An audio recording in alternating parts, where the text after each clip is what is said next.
Hello everyone. In last lecture, we already discussed about the functions and the scope of the functions, flow of executions of the functions, and then function returning value. इन सब के बारे में हमने पढ़ लिया था कि function किस टाइप के पैरामीटर्स लेते हैं। ठीक है, तो ये सारी चीजें हमने पढ़ ली थी कि फंक्शन के हेडर में क्या होता है। तो यूजर डिफाइंड फंक्शन होते हैं, बिल्ट इन फंक्शंस होते हैं। एडवांटेज इसलिए कि ये कोड की साइज को रिड्यूस कर देते हैं, रीडेबिलिटी बढ़ा देते हैं। ये अमंग द टीम मेंबर्स कोई भी काम पैरेलली अगर हमें कराना है तो उसको फंक्शन में डिवाइड कर सकते हैं। फंक्शन का मेन काम होता है मॉड्यूलरिटी को अचीव करने के लिए, और रिपीटेडली हम अलग अलग जो डिफरेंट डिफरेंट प्लेसेस पे प्रोग्राम में हमें without writing the code we just call the functions. ठीक है, जब भी हमें फंक्शन की रिक्वायरमेंट होती है we don't have to write the code.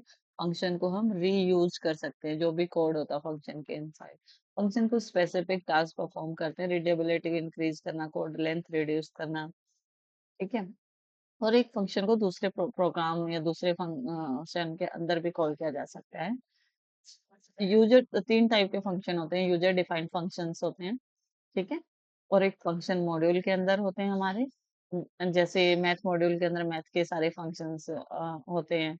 Static के अंदर सारे होते हैं, रैंडम मॉड्यूल के अंदर रैंडम के होते हैं। आर्ग्यूमेंट एंड पैरामीटर्स क्या होते हैं? आर्ग्यूमेंट वो होते हैं जो फंक्शन कॉल के दौरान पास करे जाते हैं, पैरामीटर जो कि फंक्शन के हेडर में। आर्ग्यूमेंट के थ्रू जो वैल्यू पास करी जाती है वो पैरामीटर वो वैल्यू को रिसीव करते हैं इन द फंक्शन हेडर। ठीक है, जैसे हमने आर्गुमेंट नम पास करा, नंबर में हम जो भी पास करेंगे that will receive in parameter N.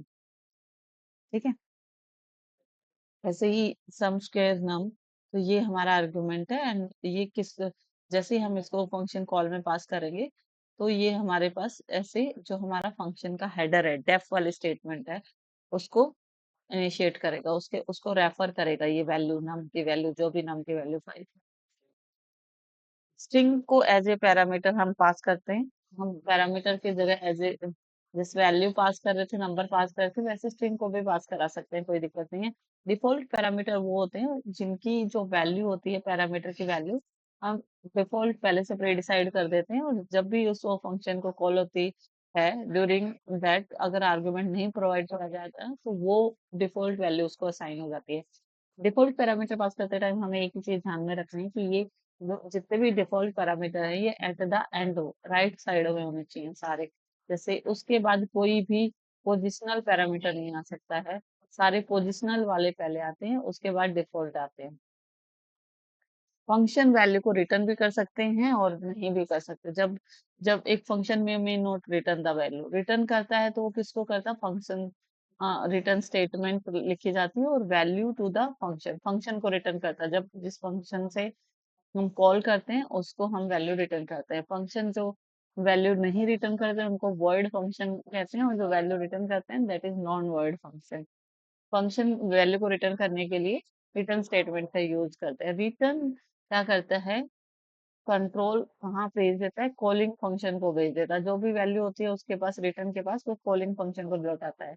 Return value S और नन, कुछ भी वैल्यू हो सकती है, या तो वेरिएबल फॉर्म या फिर नन हो सकती है। दो टाइप की वैल्यू रिटर्न कर सकता है। फंक्शन किस किस टाइप के होते हैं? एक function with no argument with no return value, एक फंक्शन विद नो आर्ग्यूमेंट लेकिन रिटर्न वैल्यू होगी, function with argument and no return value, और with argue function with argument but return value भी हो। आर्ग्यूमेंट कहाँ पास करे जाते हैं? During the function call. अगर वहां पे फंक्शन कॉल में आर्ग्यूमेंट पास नहीं कर सकते तो वहां पे रिटर्न वो वैल्यू कर भी सकता है, नहीं भी कर सकता है। ये सब फ्लो ऑफ एग्जीक्यूशन की बात करें तो one by one def statement से हम स्टार्ट करते हैं, फ्लो ऑफ एग्जीक्यूशन स्टार्ट करते हैं इंस्ट्रक्शन से, फर्स्ट स्टेटमेंट से। जैसे ही फर्स्ट सारी स्टेटमेंट को एग्जीक्यूट करेंगे वन बाय वन, अपीयरेंस कहाँ होगी? From top to bottom. Interpreter को जैसे ही फंक्शन डेफिनेशन इनकाउंटर होती है, inside the function are not executed until, अच्छा, जैसे ही डेफिनेशन का हेडर कोलन वाली स्टेटमेंट आती है उसके बाद उसके नीचे इंडेंटेशन में जितने स्टेटमेंट लिखे जाते हैं उनको स्किप कर देते हैं, क्योंकि वो तब तक नहीं एग्जीक्यूट करे जाएंगे जब तक फंक्शन को कॉल नहीं करा जाता। ठीक है, तो वहां पे एक लिटिल डेविएशन होता है फ्लो में कि डेफिनेशन के बाद डायरेक्ट फंक्शन कॉल स्टेटमेंट में पहुंचता है या कुछ टॉप लेवल के स्टेटमेंट्स को देखता है that is outside the indentation of that function. Next है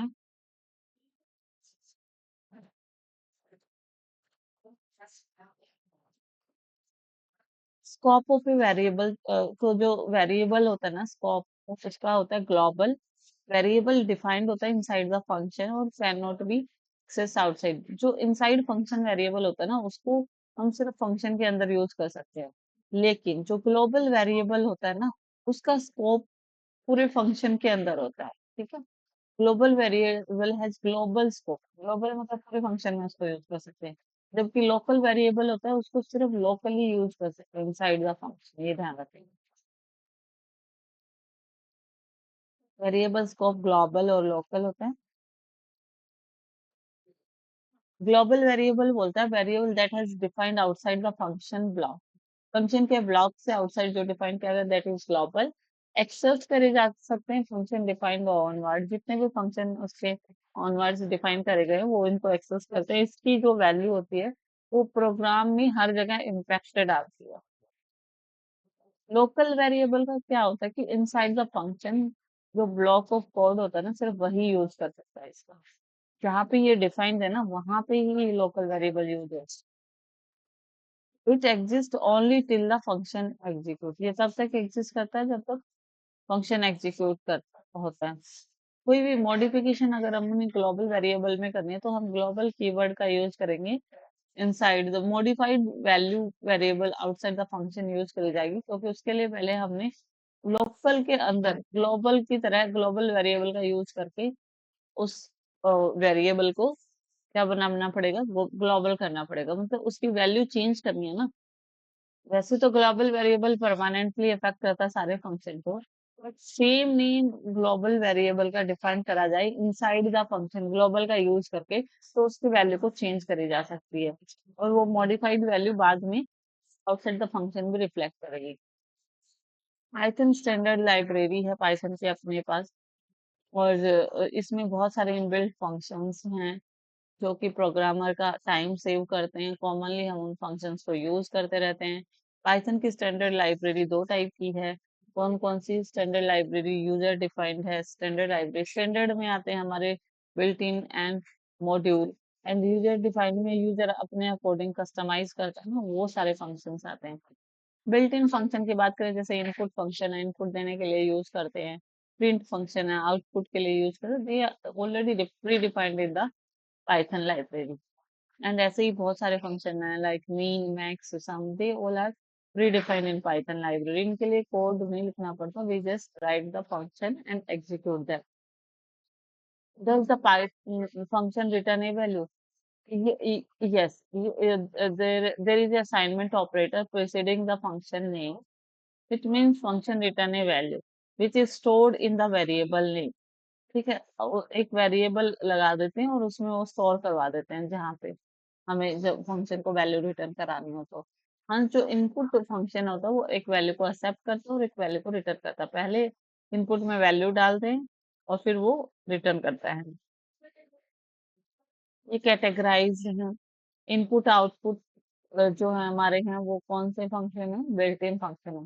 जो डेटा टाइप आ गए char bool dict float int list order set string और tuple, this data type conversion is also our function. Mathematical की बात करें, absolute, div mod, maximum, minimum, power, sum, these are also our mathematical functions।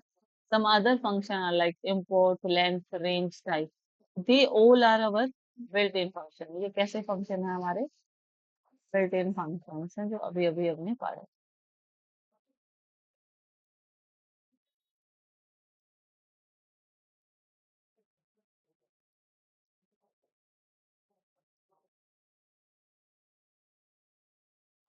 Just a second।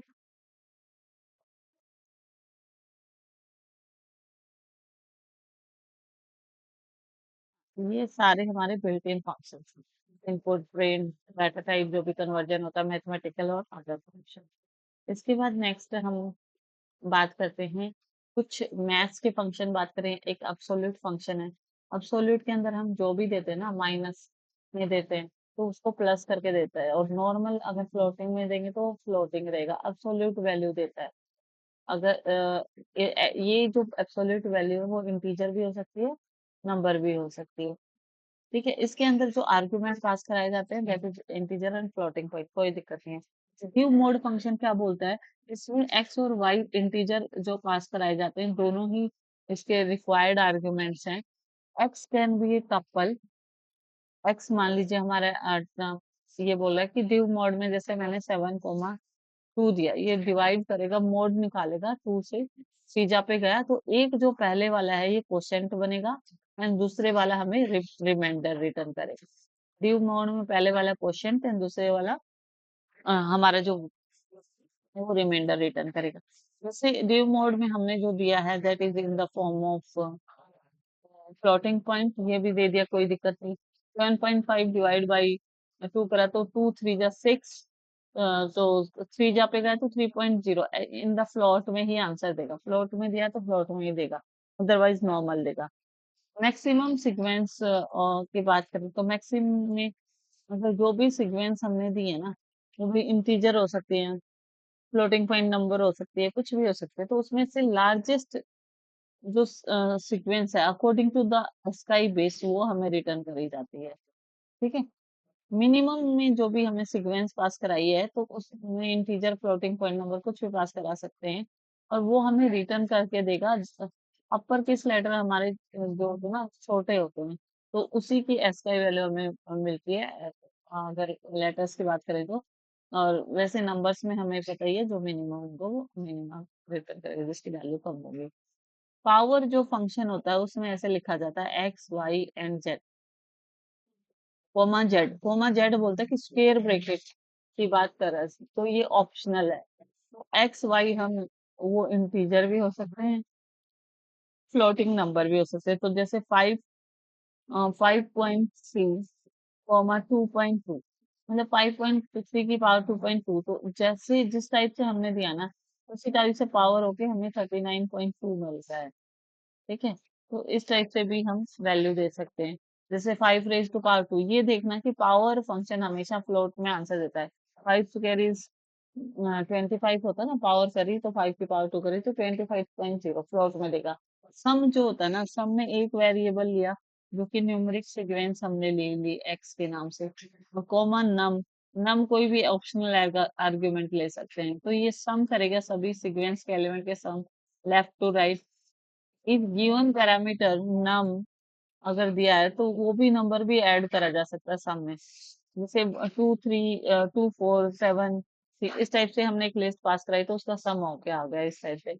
अगर साथ में 3 दे दिया तो जो साथ वाला जो नंबर है ना वो भी ऐड कर सकते हैं, this is the option but we can add it inside the सम।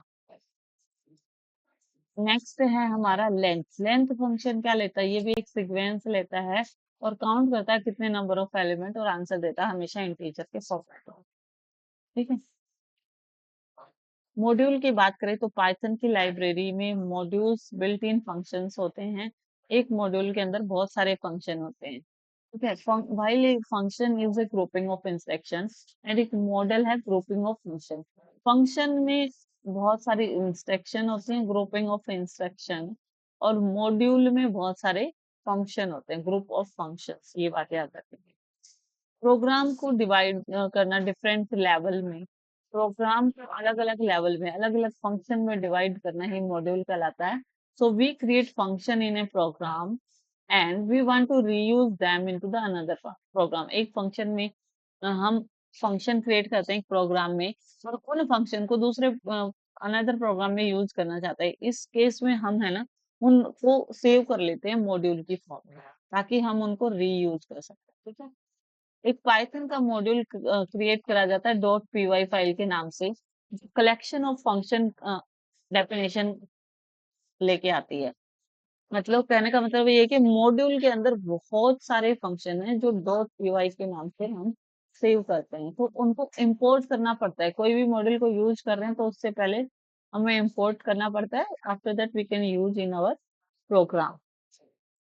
तो जो उसका जो सिंटेक्स होता है वो होता है इंपोर्ट और मॉड्यूल नेम। ठीक है। बिल्ट इन मॉड्यूल्स हमारे मैथ, रैंडम और स्टैटिक्स। मैथ मॉड्यूल जो होता है उसमें मैथ के फंक्शन होते हैं। जैसे मैथ का सील फंक्शन है, सील में हमने कोई एक्स वैल्यू पास करी, जैसे -9.7। सील तो ऊपर वाली वैल्यू को लेता है, सील मतलब हमारी छत वाले वैल्यू को। ठीक है, इससे बड़ी को लेगा तो -9 पॉइंट से बड़ी है -9 लेगा। ठीक है, 9.7 अगर ये प्लस में है, इसकी सील वैल्यू यानी इसकी पोजिट बड़ी वैल्यू आएगी तो 10 राउंड ऑफ करके लेगा। सील ऑफ 9 लिया, लेकिन 9 का क्या ही सील लेंगे, 9 का सील 9 नहीं होता तो ये आएगा। फ्लोर ऑफ एक्स लिया तो मतलब नीचे वाली वैल्यू लेते हैं फ्लोर में, जो भी एक्स पास कराते हैं उसकी नीचे वाली वैल्यू की तरफ जाएंगे। जैसे 4.-4.5 है।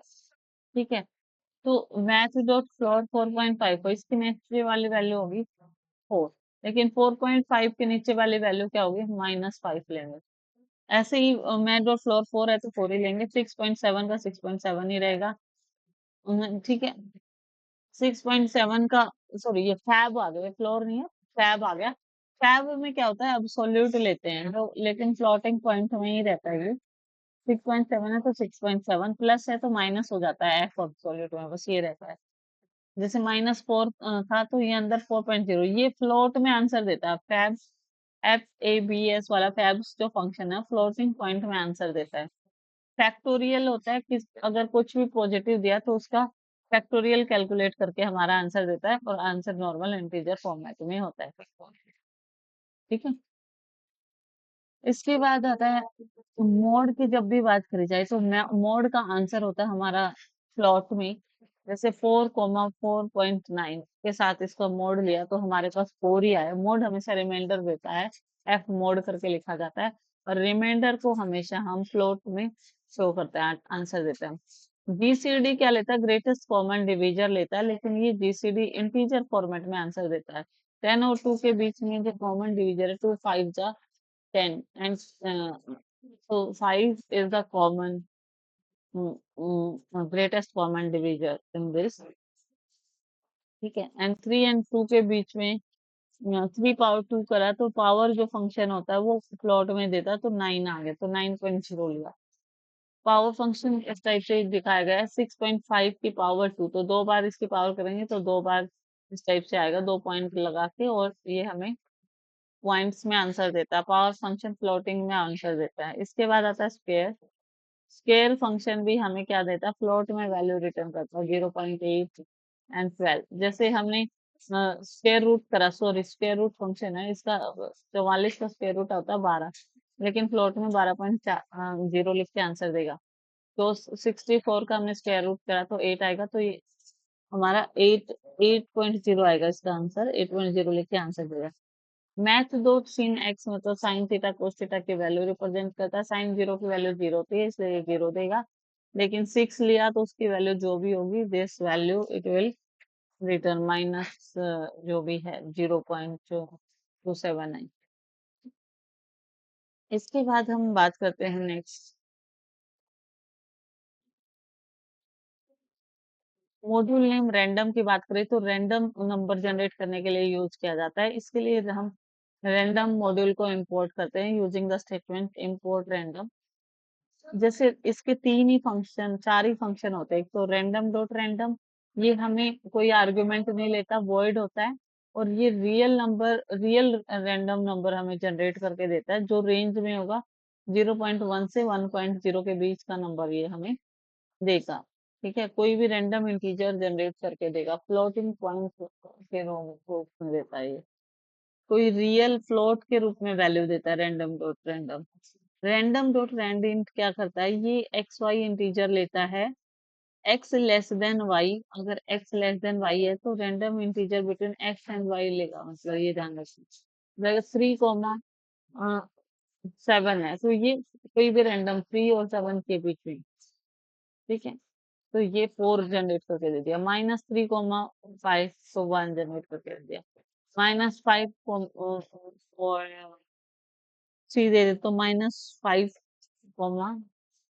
ये मतलब फ्लोट भी दे सकता है, रैंडइंट तो -5.0 दे देना तो ये फ्लोट में भी आंसर कर सकते हो।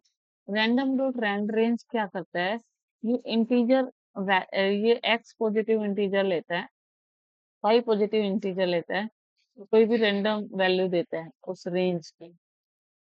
ठीक है, और ये रैंडम डॉट रैंड रेंज में कोई भी रेंज लेंगे, उस रेंज के अंदर कोई भी एक नंबर देता है, रैंडम रेंज था, रैंडम रेंज था।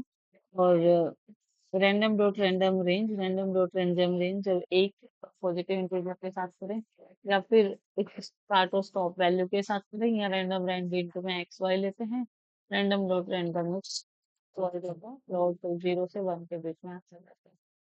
मॉड्यूल नेम स्टैटिक की बात करें तो इसमें रियल वैल्यूड डेटा लेते हैं, तो इंपोर्ट स्टैटिक्स करेंगे, इसमें मीन मीडियन एंड मोड लेते हैं। मीन क्या होता है, सबको जोड़ करके जितने नंबर ऑफ हैं उनसे डिवाइड कर दो तो मीन मिलेगा। मीडियन क्या होता है, जो मिडल एलिमेंट होता है, जैसे इसमें यहाँ पे 32 जो मिडल एलिमेंट होता है वो मीडियन होता है। ठीक है, मोड क्या होता है, कोई एलिमेंट कितनी बार रिपीट हो रहा है, दैट इज मोड।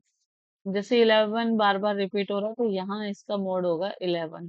जो एलिमेंट ज्यादा बार रिपीट होता है सीक्वेंस में वो उसका मोड होता है। तो ये कुछ खास इम्पोर्टेंट नहीं है। अब एमसीक्यू पे आ जाते हैं। MCQ first question is X is equal to 10 if X if X greater than 5। Obviously X greater than 5 है तो हम नेक्स्ट में चले जाएंगे। If X less than 15, yes less than 15 है क्योंकि एक्स की वैल्यू 10 है तो it will print A. Option one is the right answer for this question. What will be the output of this? X is equal to 5, x greater than equal to 2. Print A. देखो x की value greater than 2 है, obviously ठीक है, तो ये A print करेगा, obviously A print करेगा। Option is the right answer. What will be the output of this? X की वैल्यू 5 है, x greater than 10 नहीं, x greater than 10 नहीं है, तो ये नहीं देखेंगे। चलो एलिफ स्टेटमेंट में चलते हैं। क्या x की वैल्यू ग्रेटर देन 3 है? हाँ, ये बात ठीक होगी क्योंकि 5 है, तो ये B प्रिंट करेगा, तो इसका आंसर होगा B। Option B is the right answer for this question. Next question. Which keyword stop the loop execution completely? अच्छा, जैसे ही ब्रेक मिलता है ना, आउट ऑफ लूप हो जाता है, इसलिए ब्रेक कीवर्ड होता है, ये क्या करता है, कंप्लीटली स्टॉप कर देता है। Which keyword skip the current iteration? Current जहां से हम चल रहे हैं ना उस स्टेटमेंट को या आइट्रेशन को स्किप करना है तो कंटिन्यू का यूज करें। आउटपुट की रेंज है 0 से 5 तक, तो प्रिंट कराना है तो ये 0 से 4 प्रिंट करेगा। हमने बताया था रेंज फंक्शन जो लास्ट वैल्यू होती है ना वो नहीं लेता, और रेंज हमेशा इंटीजर में ली जाती है, तो 0 to 4 प्रिंट करेगा। Option B is the right answer for this question. Output print करो जहां पे रेंज दी हुई है I in range of 2 to 6, तो हम 2 से स्टार्ट करेंगे, 2 आएगा, 3 आएगा, 4 आएगा, 5 आएगा, 6 नहीं आएगा क्योंकि स्टॉप से एक कम चलता है, तो 2, 3, 4, 5 option is the right answer for this question. Next है आउटपुट बताओ इसका। यहाँ पे रेंज दी हुई है दिस और ये क्या है, स्टेप साइज, मतलब इतना इतना हम स्टेप साइज लेके चलेंगे। पहले इसने 1 प्रिंट करा, 1 के बाद ये क्या प्रिंट करेगा, इसमें 3 ऐड कर दो, 4 प्रिंट करेगा, 1 के बाद 4, 4 के बाद 7 प्रिंट करेगा, 7 के बाद 10 नहीं कर सकता क्योंकि एंड से एक कम चलते हैं। That's why it only print the 147। Option A is the right answer. Next का आउटपुट बताओ। आई की वैल्यू हमारी 1 दे रखी है, वाही जब आई की वैल्यू लेस देन 3, हाँ ऑब्वियसली आई की वैल्यू 1 है तो 1 लेस देन 3 है, तो प्रिंट कर दो आई को, तो आई को प्रिंट कर दिया 1। अब आई की वैल्यू बढ़ा दो, आई की वैल्यू बढ़ के आई+1 यानी आई+1 2 हो गई, तो 2 देखो लेस देन 3 है, हाँ 2 लेस देन 3 है, तो ये फिर से प्रिंट कर दो, आई को प्रिंट कर दिया 2, देन वैल्यू ऑफ आई बढ़ के 2 से 3 होगी, देन 3 लेस देन और इक्वल टू, हाँ इक्वल टू है 3, तो प्रिंट कर दो 3। नाउ अब आई की वैल्यू बढ़ के 4 होगी, then again we check i की value is 4 less than equal to 3, condition false होगी तो यहीं पे रुक जाएगा, तो 1 2 3 प्रिंट करेगा सिर्फ। Option A is the right answer for this question. Next है output range i is in range 3, तो 0 1 2 तक चलेगा ये लूप, 0 1 2, रेंज 3 का मतलब है 0 1 2 की आइट्रेशन चलेगी। लास्ट वाला जो होता है ना, ओनली जो मैंडेटरी होता है रेंज में होता है स्टॉप इंडेक्स, ठीक है, तो ये 0 1 2 तक चलेगा। अगर आई की value I is equal to 1 है तो ब्रेक कर दो लूप को, तो देखो 0 पे चला तो इट विल प्रिंट 0, ठीक है। जैसे ही आई की वैल्यू 1 आई तो 1 is equal to 1, condition is true, then break करते ही लूप से एग्जिट हो जाएगा और जो भी आई में वैल्यू स्टोर थी 0 वो प्रिंट कराएगा, इसलिए option A is the right answer for this question. Output range है आई इन रेंज, फिर से अगेन 3 तो 0 1 2 तक चलेगा। 0 i is equal to 0 is equal to 1, the condition is false क्योंकि आई की वैल्यू 0 है अभी, कोई दिक्कत नहीं।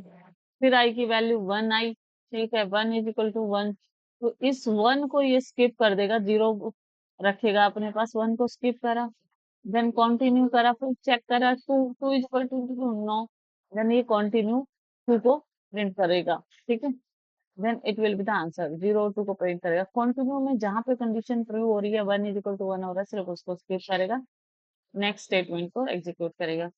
आउटपुट की बात करें नेक्स्ट का, if I in range of this and J is in range of this, दो लूप अब पैरेलली रन कर रहे हैं, तो ये वाला लूप 0 और 1 के लिए चलेगा और ये वाला लूप भी 0 और 1 के लिए चलेगा, स्टॉप इंडेक्स हम नहीं चलाते हैं।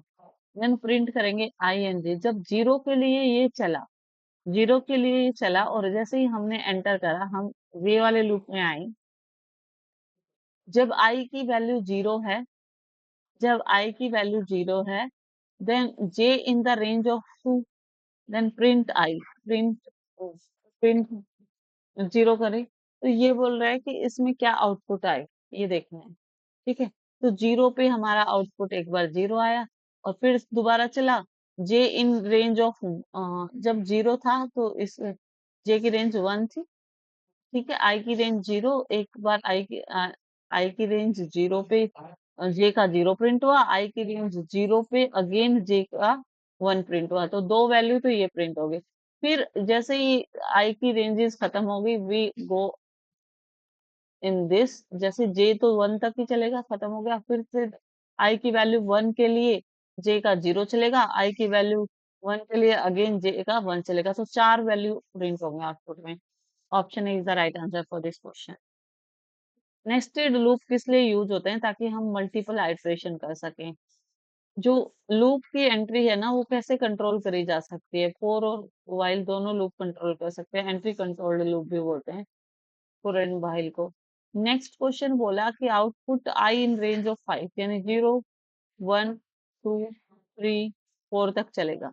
जैसे ही वैल्यू 3 आई, 3 इज इक्वल टू 3 आई, 0 1 2 चल गया, जैसे ही 3 आई ब्रेक होके आउट, जो कंट्रोलर लूप से बाहर आ जाएगा, तो 0 1 2 तक ही ये हमारा चल पाए, तो ये प्रिंट करेगा 0 1 2, यानी तीन वैल्यू प्रिंट करेगा, इसलिए option B is the right answer.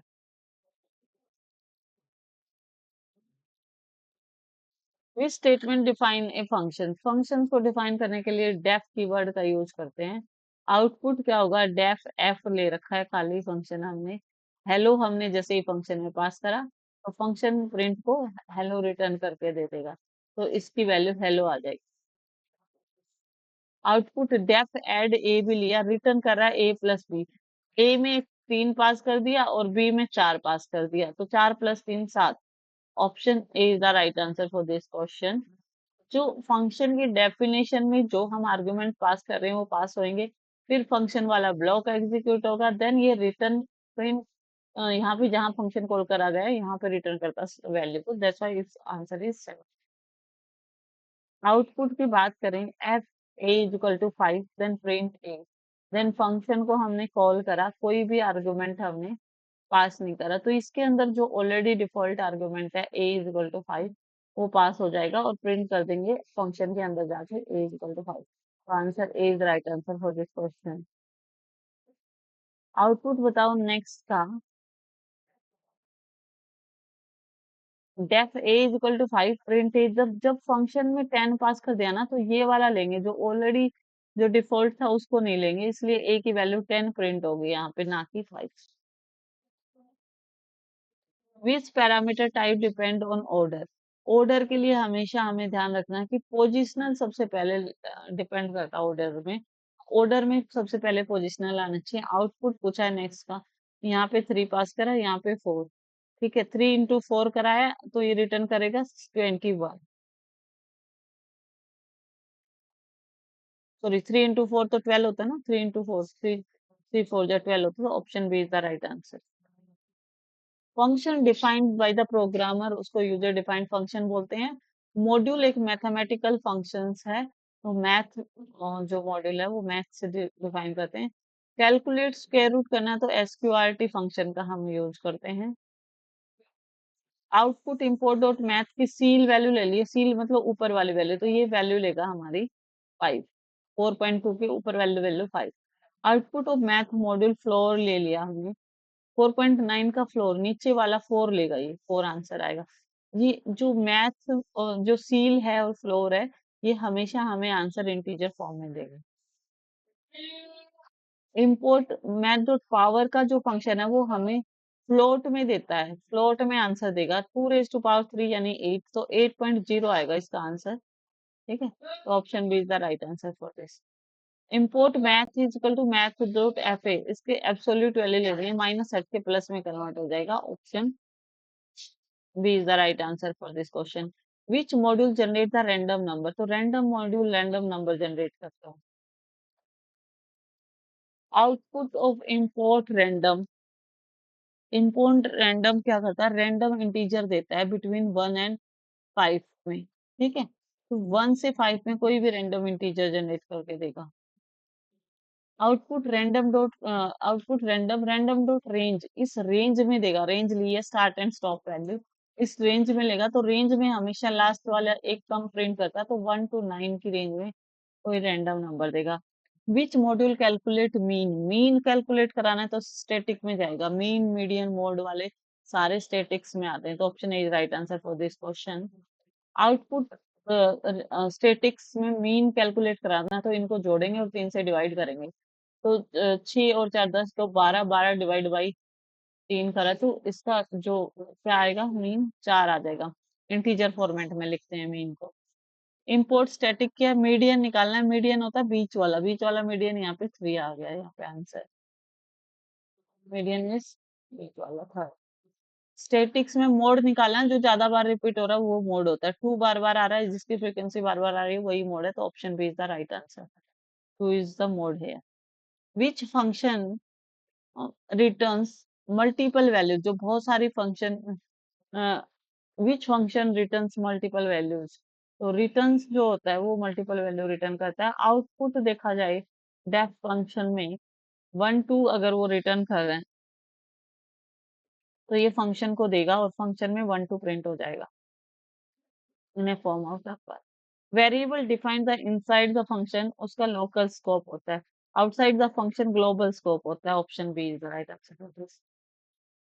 जो आउटपुट है इसका आउटपुट चेक करते हैं, कैसे करेंगे देख लेते हैं, यहाँ से चले, पहले इसने ग्लोबल डिफाइन कर दिया, फिर फंक्शन की डेफिनेशन, फिर इसको स्किप करेंगे, देखते हैं यहाँ फंक्शन कॉल करा, फंक्शन ने कुछ नहीं भेजा, कुछ नहीं भेजा और बोला कि एक्स को प्रिंट कराओ, लेकिन ये एक्स का जो स्कोप है ना, आउटसाइड द फंक्शन डिफाइन होने की वजह से पूरे फंक्शन के अंदर इसको एक्सेस कर सकते हैं, इसलिए एक्स की वैल्यू 5 प्रिंट हो जाएगी यहाँ पे, option A is the right answer for this question. Next question number 42, X is equal to 5 def, ये हमारा ग्लोबल एक्स है, इसके बाद इसने लोकल एक्स करा दिया, फिर बोला प्रिंट एक्स, अब फंक्शन के अंदर ही इसको प्रिंट करा रहे हैं ना, जब इसको फंक्शन के अंदर प्रिंट करा रहे हैं तो यहाँ पे जो एक्स की वैल्यू है दैट इज विल प्रिंट 10, लेकिन आउटसाइड द फंक्शन इस एक्स की 10 का कोई स्कोप नहीं है, तो आउटसाइड द फंक्शन जब प्रिंट एक्स कराएंगे तो एक्स की ग्लोबल वैल्यू प्रिंट होगी, दैट इज द 5, 10 और 5 प्रिंट होगा, option A is the right answer for this question.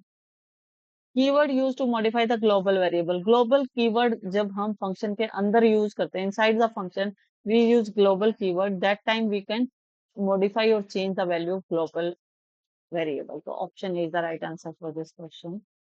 Output की बात करें, x is equal to 5 def function global x, x is equal to 10, f is equal to, अब यहाँ पे जो ये वाला है दैट इज ग्लोबल 5, तो ग्लोबल कीवर्ड यूज कर लिया फंक्शन के अंदर, तो जो ग्लोबल 5 है उसकी वैल्यू चेंज होगी और क्या होगी, अब नई वैल्यू, ग्लोबल 5 की वैल्यू 10 हो गई, क्योंकि ग्लोबल कीवर्ड हमने डिफाइन कर दिया इनसाइड द फंक्शन, जब इसको फंक्शन से बाहर भी प्रिंट कराएंगे नाउ इट विल प्रिंट 10, तो ये 10 प्रिंट करेगा, क्योंकि ग्लोबल कीवर्ड मॉडिफाई कर सकता है value of global variable, option B is the right answer for this, क्योंकि इसने ग्लोबल कीवर्ड यूज करके ग्लोबल वेरिएबल की वैल्यू को मॉडिफाई कर दिया। फ्लो ऑफ एग्जीक्यूशन का मतलब होता है ऑर्डर, क्या है, स्टेटमेंट एग्जीक्यूशन का। इंडेंटेशन का प्रोग्राम में क्या मतलब होता है कि ब्लॉक स्ट्रक्चर को डिफाइन करता है। रोंग इंडेंटेशन में कौन सा एरर आता है, ये सिंटेक्स एरर जनरेट करती है कि सिंटेक्स में गड़बड़ी है, wrong indentation. Which loop is best when iteration is known, जब आइट्रेशन पहले से पता होती है तो वहां पे हम फॉर लूप यूज करते हैं। अगर हमें फोर आई इन रेंज दे दिया गया, ठीक है, तो हम यहाँ पे 0 से 0 1 2 तक प्रिंट करेंगे और ये एक ही लाइन में प्रिंट होगा, क्योंकि यहाँ पे end is equal to blank space, मतलब end line character next line में नहीं जाने देगा, इसलिए एक ही लाइन में प्रिंट होगा। Option A is the right answer. Range में लास्ट वैल्यू प्रिंट नहीं होती है, स्टॉप वैल्यू ये याद रखते हैं। आउटपुट की बात करें 5 1 तो एक एक कम करके इसने स्टेप दिया हुआ है। 5 से हम स्टार्ट कर रहे हैं, तो जैसे 5 से एक कम करके प्रिंट कराते जाएंगे, 5 4 3 2 तक चलेगा, 1 नहीं प्रिंट करेंगे, स्टॉप वैल्यू से एक पहले रुक जाएंगे। इसलिए option A is the right answer for this question.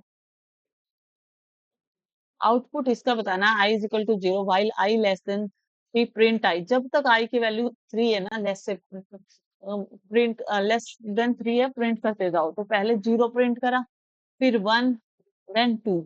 जैसे 2 + 1 3 किया, तो 3 लेस देन 3 नहीं है तो वो नहीं करेगा, इसलिए option A is the right answer for this. Condition check करते रहेंगे। इनफाइनाइट लूप कब अक्कर होता है, जब कंडीशन हमेशा ट्रू होती जाती है व्हाइल लूप में, वहां पे हमारा इनफाइनाइट लूप होता है। Option A is the right answer for this question. इसका आउटपुट बताओ, आई इस रेंज में दिया गया, जब हमने पास यूज कर लिया ना, पास के बाद कुछ भी हमने, जो भी हम प्रिंट फंक्शन में हमने डाल दिया, सिर्फ वही पास हो जाएगा हमारे एज ए आउटपुट भी। Option A is the right answer for this question. जो प्रिंट में होगा वही वैल्यू पास हो जाएगी, एज इट इज प्रिंट कराता है पास वाला। विच स्टेटमेंट डज नथिंग, कोई भी स्टेटमेंट कुछ भी नहीं करती, दैट इज पास स्टेटमेंट, ऐसी जो कुछ भी नहीं करती, जो दिया है वही प्रिंट कर दिया।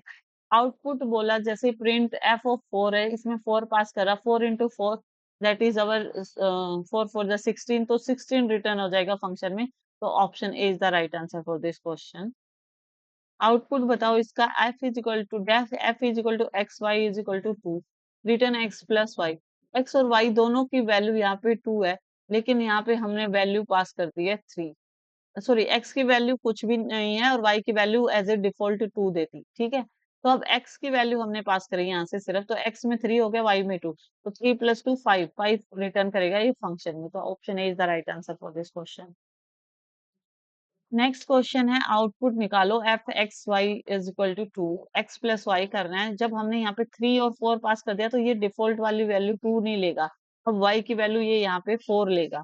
तो यहाँ पे एक्स में चले गई हमारी 3 और वाई में 4, तो 3 + 4 7 it will return.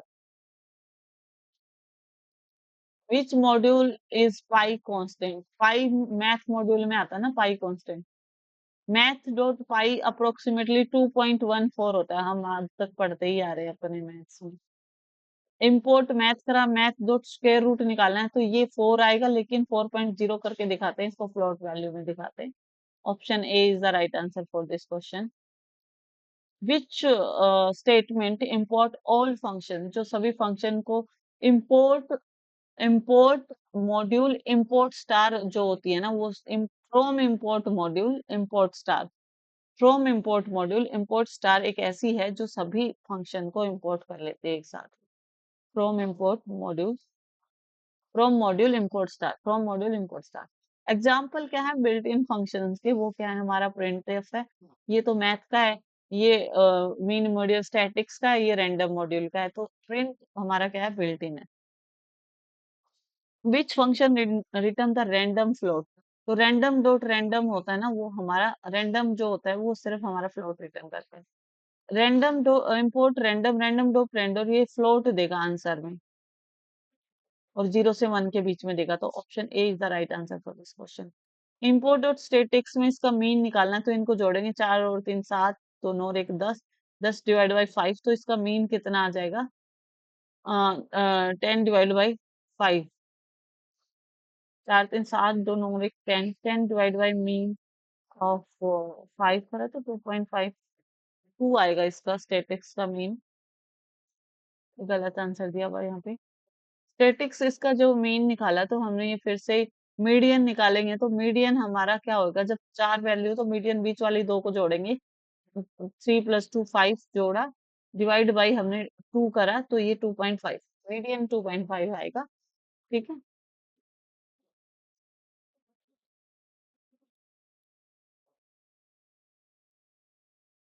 Algorithm represent visually, एक हम फ्लो चार्ट के फॉर्म में रिप्रेजेंट कर सकते हैं। डिसीजन सिंबल जो होता है ना फ्लो चार्ट में, तो वो एक डायमंड बना होता है ना, वो डिसीजन लेता है सारे। प्रोसेस जो सिंबल होता है ना, उसमें रेक्टेंगल होती है जहाँ पे चीजों को प्रोसेस करते हैं। स्टार्ट सिंबल इस टाइप का बना होता है। ठीक है, स्टार्ट जो सिंबल होता है वो ओवल शेप का होता है। आउटपुट आई इन रेंज 3, 0 से 3 तक, 0 1 2 तक ही चलेगा। जे इन रेंज 1 यानी 0 तक ही चलेगा। तो इसमें जो आउटपुट प्रिंट करेगा ना, तो ये 0 प्रिंट करा, जो 0 प्रिंट करा, फिर 1 पे चला, 1 पे 0 प्रिंट करा, फिर 2 पे भी 0 प्रिंट करा। तो 0 1 2 पे ये 0 0 ही प्रिंट कर रहा है। तो ये आंसर में 0 0 0 प्रिंट कर देगा। Option B is the right answer for this question. Oh sorry, हमें सिर्फ आई प्रिंट कराना है, ना कि जो प्रिंट करा रहा है वो दिखा रहा है। इंडेक्स प्रिंट करा रहा है तो 0 1 2 प्रिंट करा दे। Option is the right answer for this question. Next बोला है, for i in range 2, for j in range 2 print करो, देन में स्टार, एंड एंड में स्टार ऐड करते जाओ। ठीक है। तो जैसे 2 है तो 0 1 तक चलेगा, 0 1, ये भी 0 1 तक चलेगा। तो जब जीरो के लिए जीरो पे चले, जीरो के लिए जीरो पे चले, तो वहां पे एक हमने स्टार प्रिंट करा दिया। ठीक है। फिर जीरो के लिए हम फिर से चलेंगे तो 1 आया जे का, तो उसके भी स्टार प्रिंट कराएंगे। फिर हमारा आई का 1 आया, उसके लिए जीरो का जे का 0 आया तो वहां पे स्टार। फिर आई का 1, उसके लिए जे का 1 आया, तो उसके लिए हम स्टार, तो 4 स्टार प्रिंट हो जाएंगे यहाँ पे आंसर में। Option A is the right answer for this question. Output बताओ, इसमें लास्ट में स्टार स्टार है, तो अगर 0 1 2 तक के चलेगा, और ये हॉरिजेंटली प्रिंट होंगे या वर्टिकली बता दो। तो ये हमेशा वर्टिकली प्रिंट होते हैं जब एंड नहीं दिया होता, तो एंड में स्लैश स्लैश नहीं दिया होता तो। आउटपुट बताओ, नेक्स्ट का डेफ फंक्शन दे दिया, प्रिंट ए, तो जैसे ही इसमें कुछ भी पास नहीं करा, तो जो ए की वैल्यू वही प्रिंट हो जाएगी। तो option A is the right answer for this question. दो बार होगा, क्योंकि 2 बार कॉल कर रखा ना, तो 2 बार प्रिंट होगा। 2 बार वैल्यू रिटर्न करेगा दिस फंक्शन, इसलिए option is the right answer for this question. Keyword exist in the function, तो रिटर्न जो स्टेटमेंट होती है वो फंक्शन में होती है। आउटपुट बताओ, def F return print F, जैसे इसको एफ को कॉल करा, इसके पास चला गया, रिटर्न में कुछ भी रिटर्न नहीं कर रहा, तो ये नन वैल्यू रिटर्न करता है। Which function generate the random integer, तो रैंड इंट होता है ना, रैंडम इंटीजर जनरेट करता है। राउंड अप करने के लिए हम किसका यूज करते हैं, राउंड अप करने के लिए हम राउंड अप, ऊपर की तरफ अप करने के लिए सील का यूज करते हैं। राउंड डाउन के लिए हम फ्लोर फंक्शन का यूज करते हैं। Round up seal and round down floor. Import math dot seal value लेनी है, ऊपर वाली 7.1 के ऊपर वाली, अप करना है तो 8 तक जाएगा। Option is the right answer for this question. Import math floor 7,9, 7.9 का फ्लोर लेना है, तो नीचे वाली वैल्यू क्या होती है, राउंड की वैल्यू 7 देंगे। मैथ साइन जीरो की वैल्यू 0 होती है, इसलिए आंसर मैथ डॉट साइन का 0 ही आ जाएगा। Option is the right answer. Math dot cos zero की वैल्यू समथिंग एल्स होती है, को sorry, math dot cos zero की वैल्यू 1 होती है, कोस जीरो 1 होती है, और साइन जीरो 0 होता है, ये ध्यान रखेंगे, तो इसकी value 1। Import math, math dot tangent zero की वैल्यू हमारी 0 होती है, that's why it will give the 0। ये कांस्टेंट वैल्यू तो याद रख लेना, ये पेपर में पूछ सकता है। टेंजेंट जीरो 0 होता है, इसलिए इसका आंसर 0 है। Math dot 3 raise to power 2 कितना हो गया, 9, तो ये 9 दे देगा। रेंज ऑफ 1, रेंज ऑफ 1, 0 और 1 नहीं चल सकता, सिर्फ 0 चलेगा। 1 तो लास्ट है, वो नहीं लेते, तो 0 ही प्रिंट करेगा।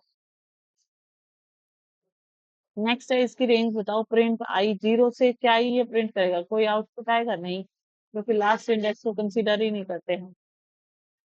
आउटपुट बताओ, वाइल आई लेस देन 0, आई की वैल्यू 0 है, 0 लेस देन 0 हो सकती है, नहीं, ये तो कोई है ही नहीं, क्योंकि माइनस में कुछ होता तो वो लेस होता है, इसलिए इसका भी कोई आउटपुट नहीं आएगा। विच लूप में execute zero times, zero time कौन सा लूप एग्जीक्यूट हो सकता है? वाइल, क्योंकि वाइल में जैसी कंडीशन, सॉरी, फॉर और वाइल दोनों ही हो सकते हैं जब कंडीशन फॉल्स होती है, तो option C is the right answer for this question. I in range, range दे दी 0 1 2, जैसे ही 2 पे ब्रेक आए तो 0 1 प्रिंट करा के भाग जाएगा, तो दो ही वैल्यू प्रिंट कराएगा। Option A is the right answer. Next है, इसका आउटपुट बताओ। F of A B then return A B. तो पहले हमने ए में 2 पास किया और बी में 3 पास किया, तो रिटर्न ए और बी यहाँ पे रिटर्न करा है, और उसकी वैल्यू को जैसे ही इसने 2 3 वो करा, तो प्रिंट करा दो 2 + 3 को, तो 5 आंसर आ जाएगा इसका। नेक्स्ट क्वेश्चन है ए स्टार बी। ए की वैल्यू कुछ दी नहीं हुई है, देखते हैं ए की वैल्यू, ये पोजिशनल आर्ग्यूमेंट में 2 पास कर दी। बी की वैल्यू ऑलरेडी 5 है, 2 मल्टीप्लाई बाई वही 10 रिटर्न कर देगा ये। इसमें देखो ए की वैल्यू 2 है, बी में ऑलरेडी डिफॉल्ट है, लेकिन डिफॉल्ट को नहीं लेंगे, लेकिन हम यहाँ पे बी की वैल्यू 3 लेंगे, that's why it will give the answer 2 multiply by 3 6। Import math करा, मैथ में पाई की वैल्यू पूछ रहा है ये, तो ये 3.14 होता है। ठीक है, राउंड मैथ डॉट पाई करके, तो 3.1 पाई कोमा 2 कुछ ले लिया, इस वजह से ये। देन आउटपुट रेंज 2 तक लेना है, एंड वाला नहीं लेना है, तो ये क्या करेगा, 0 और 1 तक चलेगा, तो option A is the right answer. ये पाइथन दिया हुआ है, तो लेंथ बतानी है पाइथन की, तो 1 2 3 4 5 6, 6 जितने एलिमेंट है वो काउंट कर दो, बता दो, लेंथ 6। आउटपुट दे दिया डेफ फंक्शन दिया, उसमें बोल रहा है कि जैसे इस फंक्शन को कॉल करा, रिटर्न में 5 दिया, तो ये प्रिंट 5 ही करेगा, option is the right answer. जो रिटर्न करता है ना, वही प्रिंट फंक्शन प्रिंट करता है। नेक्स्ट है आउटपुट निकालना है इसका। इसने फंक्शन ने कुछ भी पास नहीं करा है, तो जो इसके अंदर है वो रिटर्न हो जाएगा फंक्शन को, इसलिए ए प्रिंट हो जाएगा। ऑप्शन, तो ए प्रिंट हो गया, ठीक है। एक तो ए प्रिंट हो गया क्योंकि ए रिटर्न करा है, और एक नन इसके साथ प्रिंट करेगा। नन क्यों प्रिंट करा, इसका कोई लॉजिक है नहीं कि ये नन प्रिंट करेगा, सिर्फ ए ही प्रिंट करेगा। आई इन रेंज 0 1 2, ठीक है, जे इन 0 1 2 तक चलेगा, और जे 0 और 1 तक चलेगा, तो इसके कितने आउटपुट आएंगे? तो जैसे ऊपर वाला 3 चल रहा है, नीचे वाला 2 चला, हर ऊपर वाले एक के लिए नीचे वाले 2 चलेंगे, हर एक के लिए 2 चलेंगे, हर एक के लिए 2 चलेंगे, 3 के लिए 2 चलना मतलब 6 आउटपुट आएंगे। Which module provide the static calculation, तो स्टैटिक्स मॉड्यूल प्रोवाइड करता है। Thank you everyone for watching me. Please like, share and subscribe, and keep watching. Some more questions are coming in next videos.